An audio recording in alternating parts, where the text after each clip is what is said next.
მოგესალმებით გარშემო კოლეგებო, დიდი მადლობა მოგზაურობისათვის. ყველანი სპეციალური შეწყვილებების ყოლობაზე ჩვენი საერთაშორისო სამართალმცოდნეობის საბჭოს ერთ-ერთი წევრი ბატონი მარტ საარმა ის დავთანხმდა და ძირითადად ის შემოთავაზება იყო, რომელიც შეხვედროდა თქვენ და ესაუბრა ERC-ის European Research Council-ის გრანტების შესახებ, ის გახლავთ ERC-ის ვიცე-პრეზიდენტი და როგორც ითქვა, პირველი თვიდან ყოველთვის უკეთესია გავუწოთ ამბები. Shareholders, sitwas with English. Dear Mart, thank you very much for your offer just to have this presentation. You came here yesterday very early morning and very early tomorrow. We know how tough schedule you had, and thank you very much for this, and the floor is yours. Thank you. Good afternoon. So I'm very glad for the opportunity to talk to you and to tell you about the European Research Council. In the first part of my talk I will tell you what ERC is, and then in the second part I will try to explain you what kind of applications we are expecting and which type of science we are funding. I'm not the EU bureaucrat. I'm a lab working neuroscientist at the University of Helsinki, and this job is just job of honor in a way, so I don't get salary for that ERC vice presidency. So this is our headquarters in Brussels. It's quite well located, so if some of you are invited to the interview or you are working in the panel, you go to the Gare du Nord, and it's 5 minutes from the Gare du Nord. You find a place. So first few facts about the ERC. So we started off in 2007 with a relatively modest budget, but now in the years Horizon 2020, we get funding altogether 13 billion research, and out of that some 2.2% we use for grant administration. So this is a fairly low cost for administration. We are part of the EU Commission, but we are independent. We are governed by the Scientific Council, which is with 22 members. And only one person, the president of ERC, is on the payroll. But it's also not under the commission, but it's independent. And 21 scientists are then nominated by the international board. And I'm one of the members, and we, among the members, we select 3 vice presidents. And we have only one criteria. This is excellence, high quality, whom you invite to work in your team.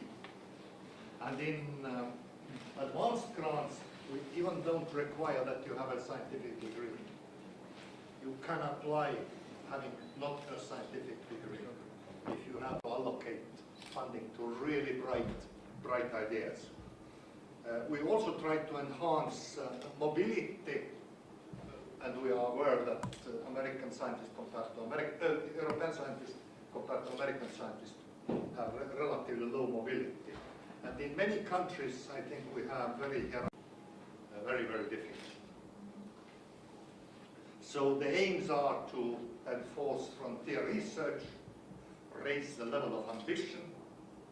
We really want to see applications which will change the science. Not just good science, but something extraordinary. We also hope that we have established a very good model for research funding. At least Americans already think that ERC is probably the best funding scheme, what they know. And of course we want to complement both. the other funding schemes of European Union, as well as, of course, national funding schemes. So the guiding principles are: keep it simple. Those who have applied regular framework program grants from the European Commission know that they are pretty complicated, not speaking about American applications to the National Institute of Health. Our application is simple. We try to be flexible, and 2/3 of the monies we give to young scientists to starting and consolidated grants. I will explain that in a second. And then we, of course, fund also leading scientists, we call these advanced grants.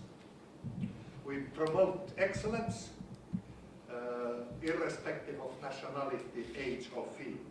The oldest grantee is 84 years old. The youngest is 24. So I will show you also the age distribution. So also more senior people, this is very encouraging. So grants are flexible and portable. So if you don't like the institute where you work, you can take your monies and go to another institute. This is actually quite unique. So you are really free to master this funding yourself. You are really independent. We encourage, but not require, interdisciplinarity. But this is sort of positive if you have interdisciplinarity. So this is Carlos Moedas, our Commissioner for Science and Innovation. European Commission provides us funding and guarantees our autonomy. Here we have our scientific council. We have 22 prominent researchers. We are appointed by the Commission, but we are selected by International Search Committee. And we are actually responsible for the strategy of ERC. We do not evaluate applications. My duty as I'm Vice President in the life science domain, which includes everything, so to say, what is moving, from medicine, veterinary to biology. I have to assemble all the panels. And we have altogether in life sciences 54 panels, each consisting from 12 to 16 members. And then we have executive agency, which then is responsible in handling the whole machinery, inviting referees, inviting candidates to the interview, doing the money transfers, etc., etc., etc. There are actually in Horizon 2020 the following very important programs where I think Georgian scientists are eligible to apply. And these are Future and Emerging Technologies, also known as FET, very, very important and big scheme, has quite a lot of money. Marie Sklodowska-Curie Actions, that is mostly for mobility, for younger scientists. And then very important funding scheme is research infrastructures. And then, of course, European Research Council, ERC. So our share is 113 billion in Horizon 2020. This is our development. We are right now here 1.66, and as you can see, in coming years, our budget will increase up to 2.2 billion euros, if, of course, nothing dramatic happens in Europe.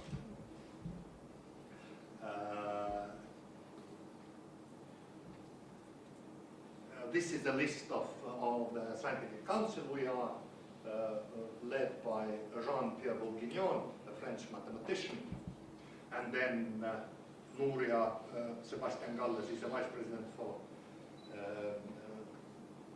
Social Sciences and Humanities, and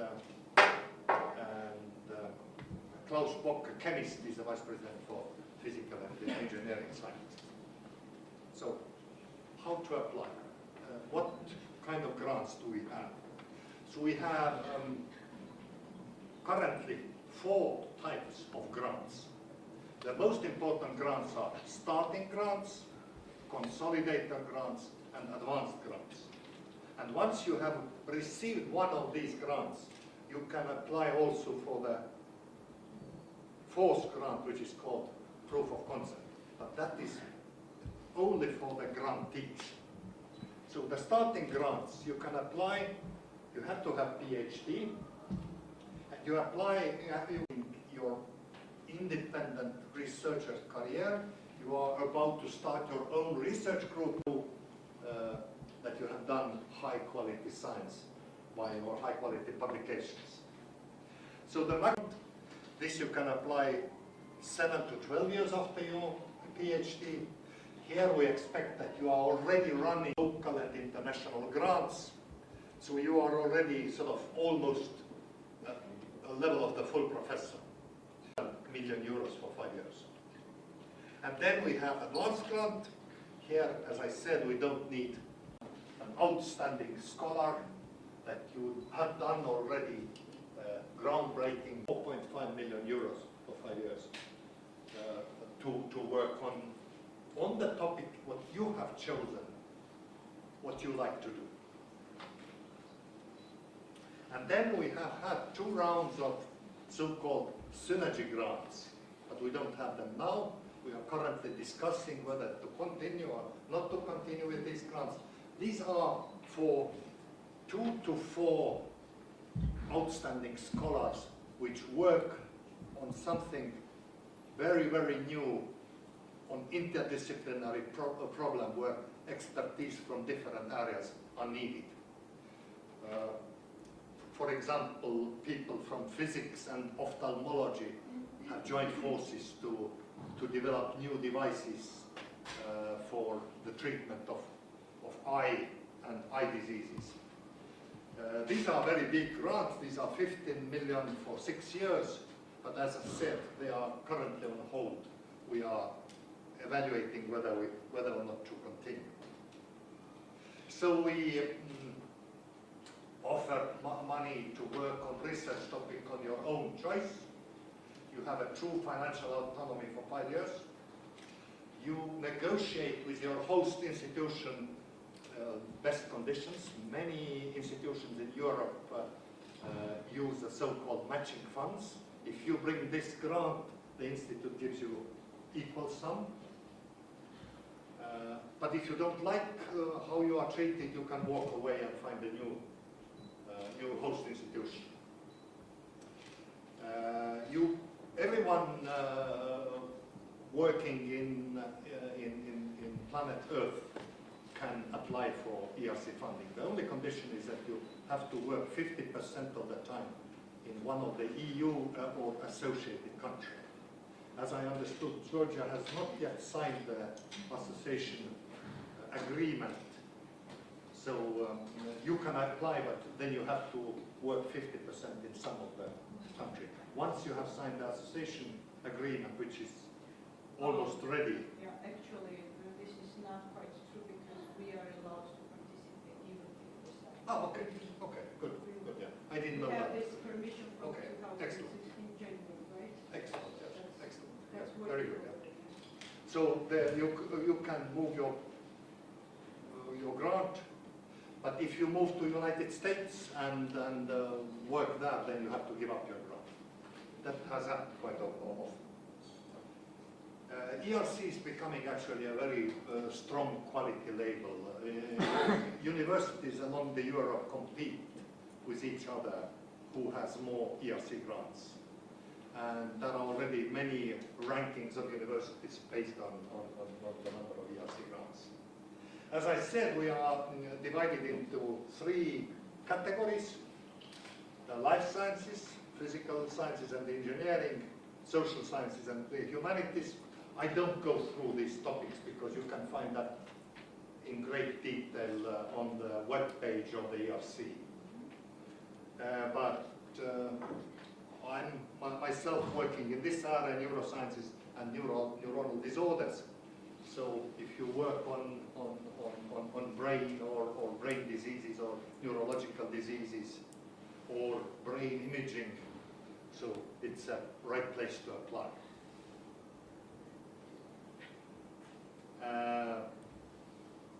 So the main goal of the evaluation is to find out the most outstanding proposals and most talented and capable scholars, principal investigators, and fund them.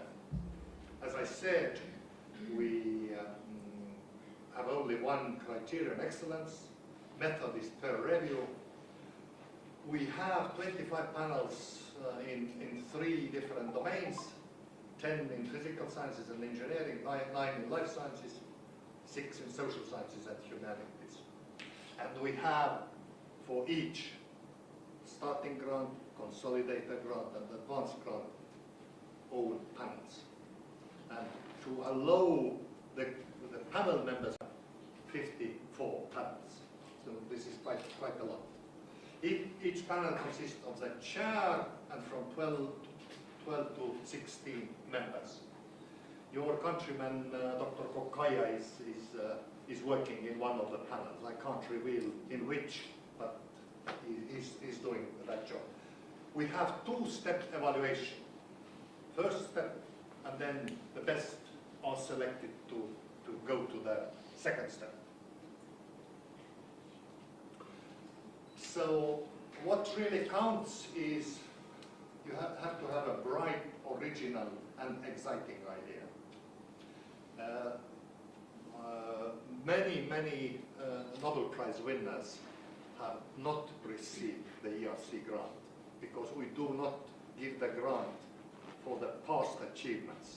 We give the grant for current proposal. Even if you have published 20 papers in Nature, but you present a lousy application, you don't get the funding. And this is something what people do not understand. Application, what you send, is absolutely crucial. So if anyone wants to ask, please interrupt and ask. It's perfectly fine. And you then design a research project to implement the idea. That means that the application should contain preliminary data. If you have a great idea, but you have nothing else than the idea, that won't fly. You have to show preliminary data. You have to have done some experiments or some calculations proving that your idea is flying. You have to have a letter of support from the host institution. Let's say if you are working at the University of Tbilisi writes on black and white that this and this scientist, when he gets the grant, he is very welcome to work, and we will give this and that and this and that. I think it's quite important to realize that the ERC application is rather different from the application you are used to write here in Georgia or in most of the European countries. Maybe in United Kingdom and Switzerland, the local applications are close to what ERC is willing. So reserve time to write it. You can't manage in 1 week. Or you manage, but it will be lousy. Everything is electronic. Everything. So, as I said, the evaluation is in 2 steps.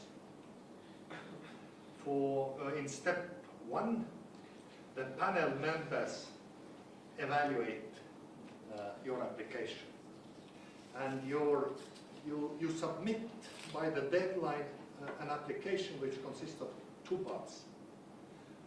Part, as we call it, B1, which is 5 pages of the application. We have quite clear instructions how you should write it. And then your CV, 2 pages, and then 2 pages of your, you have to describe what have you done in science until now. What are your discoveries? What has been your role in this and this publication? And then panel members For example, in neuroscience, we get applications from psychiatry to the atomic structure of ion channel. Very wide scope. So the panelists in the first have to read rather broad scope application. That means that your application, and especially your B1 5-page, should be written in the way that also people who are not very narrow specialists should understand it. And it's very important to have a very good abstract.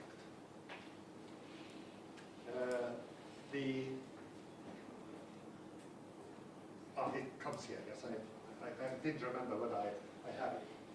So, this is the extended synopsis, this is a CV, and then early achievements track or 10 years track record for the advanced grant. This is the part B. And that the big application is just 15 pages of your research program. And that is only read during the step 2. So here, 50% of the weight is given to the applicant, and 50% of the weight is given to the application. So depending how panel members rank you and your achievements and your proposal, you either pass or don't pass to the second stage. And we rank with A, which means very good and outstanding, and if you get A, you pass to the step 2. If you get B, you in most cases don't pass to the second stage, but sometimes you do. And then when you get C, you don't pass to the second stage. Each panel gets from 80 to 150 applications, and usually about 30, 35 are passed to the second round. And during the second round, the starting grantees and consolidator grantees are invited to Brussels for the interview. So you are in front of the panel, of course very nervous, and you have 10 minutes time to explain what you do, and then they ask you questions. And then you walk out and wait what is your best thing. Panel gives to all applicants feedback in a written form, so that you can later, if you do not get the funding, can improve your application. But remember, when you next time apply, you might have a completely new panel, and they might have very different ideas. So this is a game we play here.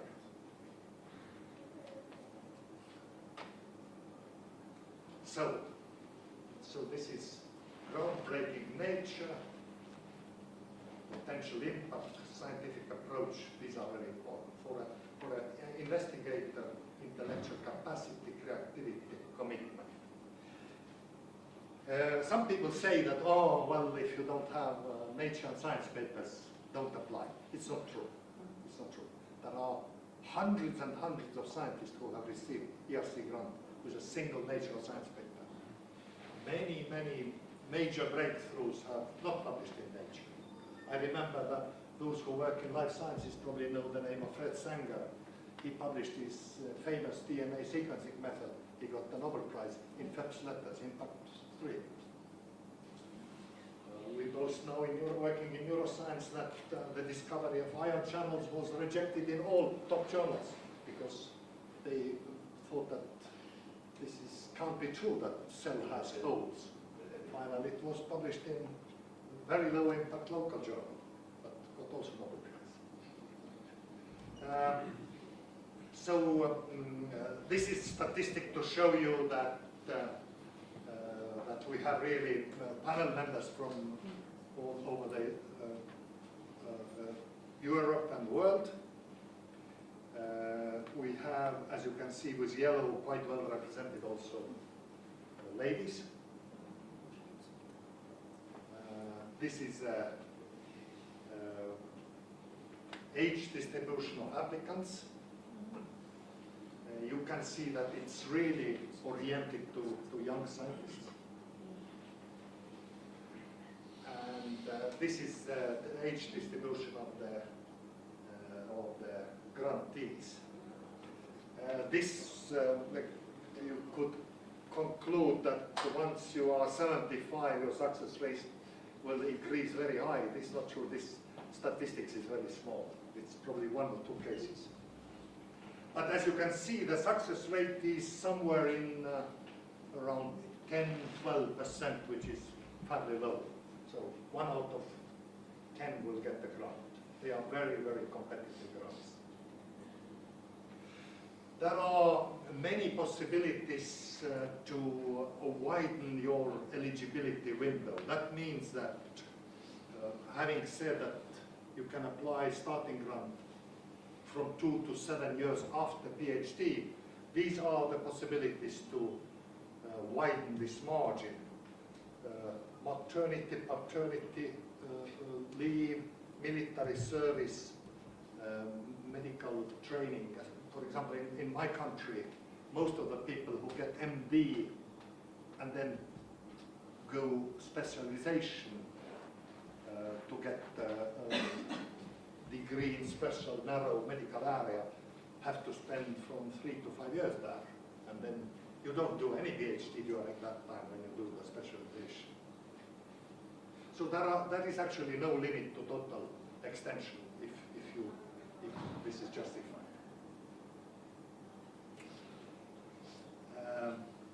I don't spend too much time on that, but we look quite significantly on also on the gender balance, and we want that we have a significant number of women panelists, and we also hope that we have a significant number of women applicants. By and large, about 20% of the applications we get from females, and female success rate is slightly better than in men. And it has been rather constant over the last years. So maybe few tips to the writing. This is of course a very, very important chapter. If some good quality training course for ERC grant writing is given, I highly recommend to participate. So I will leave all the slides I showed to Marina, so you can distribute them. So no need to copy them now, so you will have access to them all. So try to be very ambitious. Try to present a really interesting, new, risky project. Something very exceptional. We love to have high-risk projects. You are allowed to fail. We are not looking that all projects will be successful. We know that scientific experiments very often fail. We accept failures, which is very good. Try to grab interest and attention from the reviewers. So, as I said, write your abstract and the 5-page synopsis in a way that also your colleague working in a neighboring lab and not working exactly on your topic will understand it. Remember that this short version is seen by people who are not specialists in your narrow area. There are different opinions how to write the 15-page application. You may give more details, extend it, but do not include unnecessary partners or collaborators, or do not sort of outsource most of your activity to somebody. Try to do it on your own.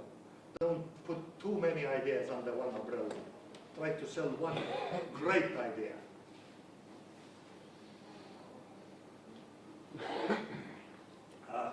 I think very important is also the interview. And the interview is mainly to make sure that the application, what you have been writing, is your own application, not of your supervisor. And what do you think, Saza? How long does it take to identify is it written by you or not? 30 seconds? 1 minute maximum. 1 minute, yes. In 1 minute it's clear. Is it written by you or not? I would say maybe 10% of the applicants who show up and interview present somebody else's ideas. But they are catched immediately.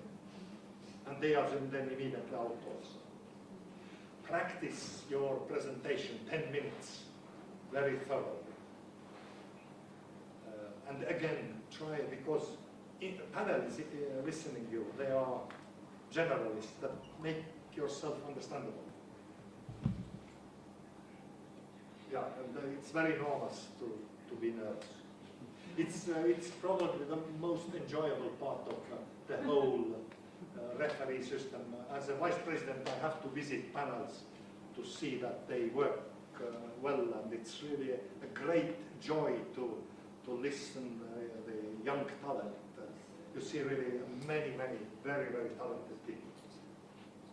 So I go through quickly what we have achieved. There is a list of ERC grantees who have received Nobel Prize during the time they have got the grant. Many you probably know. Novosholov again from physics. Sergei Harosh also from physics. Ada Jonat from crystallography, from biology. Many field medals, many other prizes. Very recently, actually 2014, my Britta Moses got from the medicine prize, Tirol, and Avila got fields medals. So this in a way shows that we pick up good people and fund the right people. There are now 5,500 grantees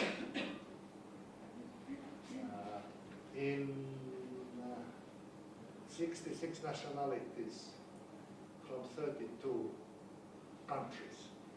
But 50% of the grants are from 50 institutions, telling that there are some very excellent places which get a lot of grants. Last summer we celebrated the 5,000th grantee, a lady from Croatia got the grant for the cell biology. There are now 30,000 publications, 7% are ranked in top 1 most cited papers, and 20% have actually reported that they have got also patent, which is actually pretty remarkable. Remember, we do not distinguish between basic and applied science. I don't think it's fair to do that, because in the best case there is no border between basic and applied sciences. About 20% of the research we fund is sort of, in classical terms, applied science. Some statistics about the distribution of the grants. So this is the age distribution. As I said, 2/3 of the ERC grants go to starting and consolidator grants. We actually fund 22,000 PhD and postdocs which work in these teams. It's like a small city. This is the grants per country. The green stands for advanced grants, red for consolidator grant, and blue for the starting grants. So you can see that United Kingdom has been the most successful country in terms of the number of grants. Germany, France have been quite successful, but so-called EU 13 countries, the new members of the EU, have been fairly unsuccessful. There are still several EU countries not having a single grant, which is pretty discouraging. When you look at the number of grants per 1 million inhabitants, you can see that there are two countries which are clearly extremely successful. One is Switzerland, and the second is Israel. Also United Kingdom and the Netherlands, and all Scandinavian countries are successful.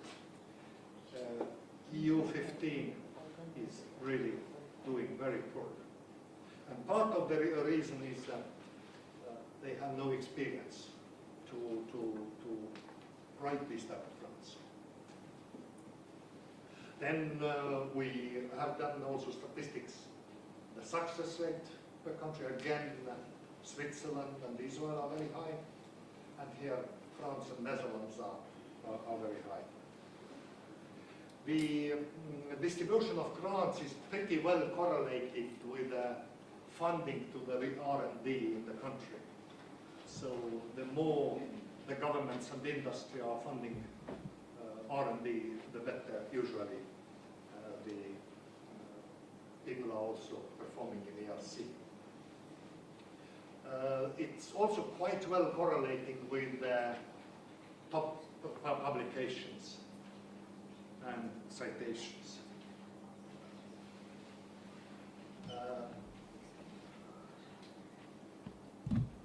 So this graph is to show how many foreign scholars in, for example, in England get the grant, and you can see that British science is really very international. Almost half of the grants go to people who are not born in England. Germany and France is much less. Switzerland is almost multinational place. Also, as you can see, many talent is everywhere. Talent is everywhere. We just don't have everywhere good conditions. This is to show you the ranking of the universities.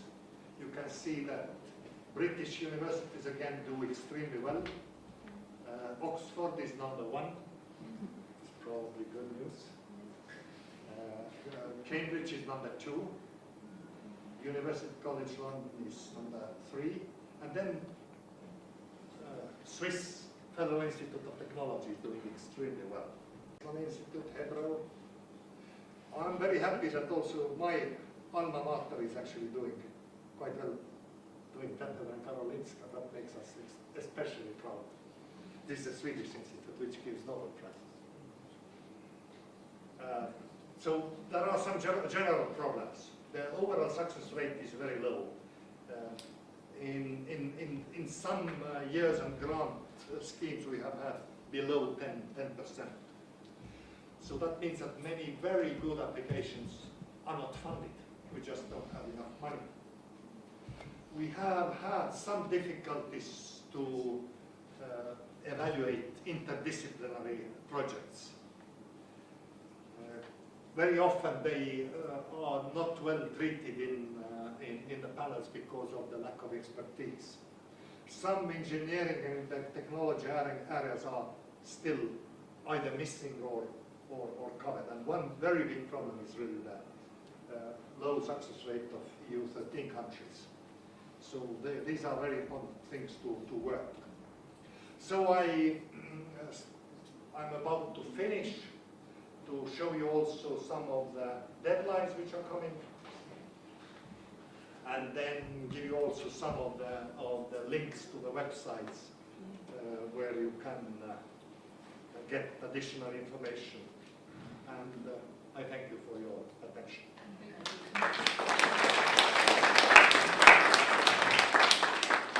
I'm happy to answer questions.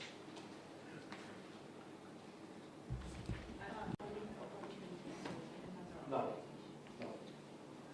We do not make any deals.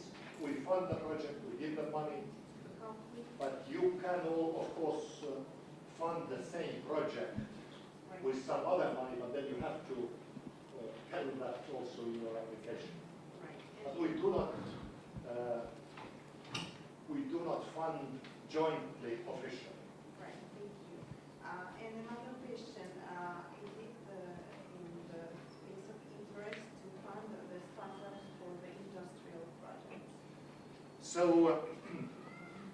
you can apply from industry.